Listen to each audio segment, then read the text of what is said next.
ஆள்களை சூழும் அலைகளை படைத்து மனிதர்களின் அறிவுக்கு அப்பாற்பட்ட கோடான கோடி ஜீவராசிகளை படைத்து பரிபாலித்து இரணமளித்து காத்து வளர்த்து வரக்கூடிய ஏக வல்லவனாகிய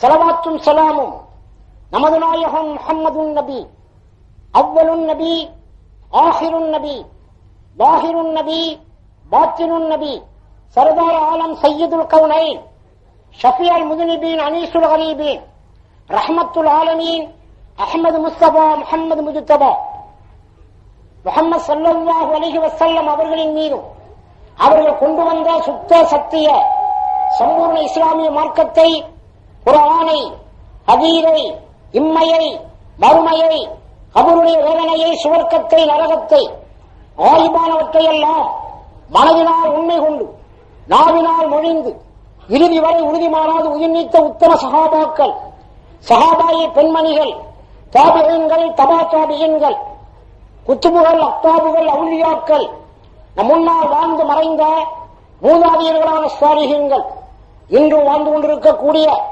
மூமினான முஸ்லிமான ஆண் பெண்கள் அனைவர்களின் மீதும்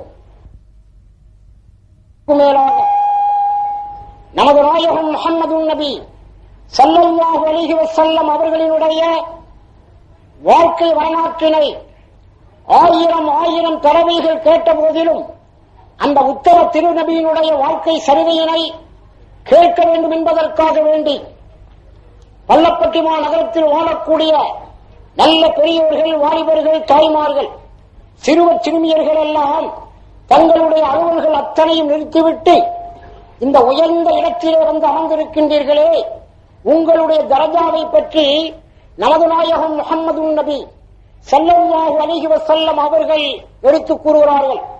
ஹுதூர் அல் மஜ்லிஸுல் இல்மி, கல்வியின் கூடத்திலே அமர்ந்திருப்பது அஃலலும் மின் அல்ஃபி ரக்அத்தின், 1000 ரக்அத்துகள் தொழுவதை விட இந்த கல்வியினுடைய எங்கே அல்லாஹ் ரசூலுடைய சொல்லை சொல்லப்படுகின்றதோ அந்த இடத்தில் வந்து அமர்ந்திருப்பது மிகச் சிறந்தது என்றார்கள் நபிகள் நாயகம் ஸல்லல்லாஹு அலைஹி வஸல்லம்.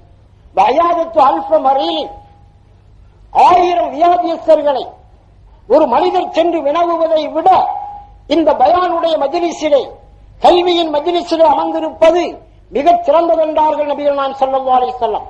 வஷுஹூது அல்ஃப ஜனாஸத்தின், 1000 ஜனாஸாக்களிலே நீங்கள் கலந்து கொண்டு நேரடியாக கலந்து தொழுவதை விட சிறந்தது இந்த மாபெரும் மஜ்லிஸ், கல்வியினுடைய மஜ்லிஸ் என்றார்கள் நபிகள் நாயகம் ஸல்லல்லாஹு அலைஹி வஸல்லம். அது இந்த மஜ்லிஸாகவும் சொல்லலாம், அல்லது எங்கே கல்வியை கற்றுக் கொடுக்கப்படுகிறதோ அந்த இடத்தில் போய் அமர்ந்தாலும் இதே நன்மை என்றார்கள். கீழே யார் ரசூலல்லாஹ், ஒரு சஹாபி எழுந்து நின்று கேட்கிறார், வமின் கிராஅத்துல் குர்ஆன், குர்ஆன் ஷரீஃப் ஓதுவதை விட சிறந்தது ரசூலுல்லாஹ் சொல்லி இருக்கிறார்கள். எல்லா இபாதத்திலும் மிகச் சிறந்தது தொழுகை, அதை விட சிறந்தது குர்ஆனை ஓதுவதென்று. அதை கேள்வியுற்ற ஒரு சஹாபி கேட்கிறார், இந்த கல்வியின் மஜ்லிஸிலே நீங்கள் அமர்ந்திருப்பது மிகச் சிறந்தது என்று சொல்கின்றீர்களே யா ரசூலல்லாஹ், வமின் கிராஅத்துல் குர்ஆன், குர்ஆன் ஷரீஃப் ஓதுவதை விடவா சிறந்தது என்று கேட்டபொழுது ஆல ரசூலுல்லாஹி ஸல்லல்லாஹு அலைஹி வஸல்லம், அருமை நபிகள் நாயகம் ஸல்லல்லாஹு அலைஹி வஸல்லம் சொன்னார்கள், ஹல் தன்ஃபஉ கிராஅத்துல் குர்ஆன் இல்லா பில் இல்மி, வெறுமனே குர்ஆனை ஓதிக்கொண்டே போவது, அந்த ஆயத்துகளுக்கு அர்த்தம் தெரியாமல் குர்ஆன் ஷரீஃபை மட்டும் ஓதிக்கொண்டே போவதிலே பிரயோஜனம் இருக்கிறதா என்றார்கள் நபிகள் நாயகம் ஸல்லல்லாஹு அலைஹி வஸல்லம். அப்படியானால் இங்கே உலமாக்கள் குர்ஆனின் ஆயத்துகளுக்கு உங்களுக்கு விளக்கம் தருகிறார்கள். ஆரம்பமாக ரசூலுல்லாஹ்வுடைய பெயரை உச்சரித்த ஒரு நபருடைய வாயிலையாவது ஸல்லல்லாஹு அலா முஹம்மத் ஸல்லல்லாஹு அலைஹி வஸல்லம் என்று வரவில்லை.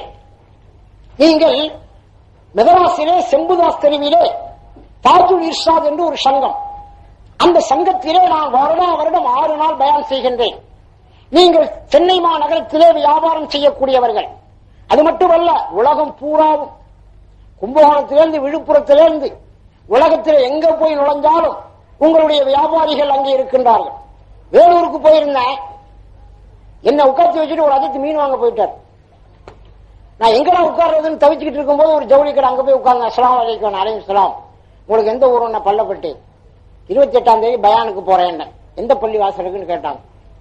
கிழக்கு பள்ளிவாசலுக்குன்னு சொன்னேன். இப்படி எங்க போனாலும் நீங்க இருக்கீங்க.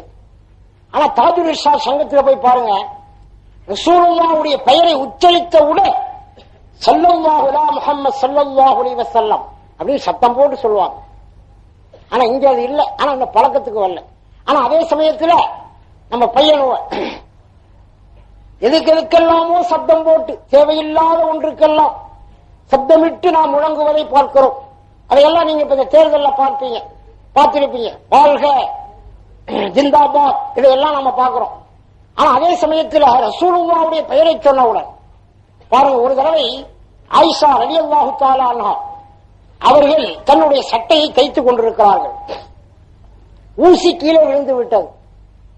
பகல் நேரம்தான், ஆனால் சின்ன வீடு அல்லவா, கொஞ்சம் இருளாக இருந்தது. அந்த ஊசியை தேடிக்கொண்டிருக்கும் பொழுது அருமை நபிகள் நாயகம் ஸல்லல்லாஹு அலைஹி வஸல்லம் உள்ள நுழைஞ்சாங்க. நுழைஞ்ச உடனே ஒரு பளிச்சின் ஒரு வெளிச்சம் வந்துச்சு. ஆயிஷா நாயகி அந்த ஊசி எடுத்துட்டாங்க. ஊசி எடுத்துட்டு சொன்னாங்க, யா ரசூலல்லாஹ், ஊசி கீழே விழுந்து விட்டது, தெரியவில்லை. தாங்கள் உள்ளே நுழைந்த உடனே அந்த வெளிச்சம் ஒன்று தோன்றியது, அதிலே பளிச்சென்று மின்னி அந்த ஊசியை நான் எடுத்து விட்டேன். அப்ப ரசூலுல்லாஹ் சொன்னாங்க, வயலுல் லிமன் லா யரானி யௌமல் கியாமத்தி யா ஆயிஷா, கியாமத்து நாளையில் கூட என்னை பார்க்க மாட்டார்களே, அவர்களுக்கே நரகம் என்றார்கள் நபிகள் நாயகம் ஸல்லல்லாஹு அலைஹி வஸல்லம். உடனே கேட்டாங்க ஆயிஷா நாயகி, வமன் லா யராக்க யா ரசூலல்லாஹ், கியாமத்து நாளையில கூட உங்களை பார்க்காதவங்க யாரும் இருப்பாங்களா? அவங்க யார்? அல் பகீல், கஞ்சன் என்னை பார்க்க மாட்டான் என்றார்கள் நபிகள் நாயகம் ஸல்லல்லாஹு அலைஹி வஸல்லம்.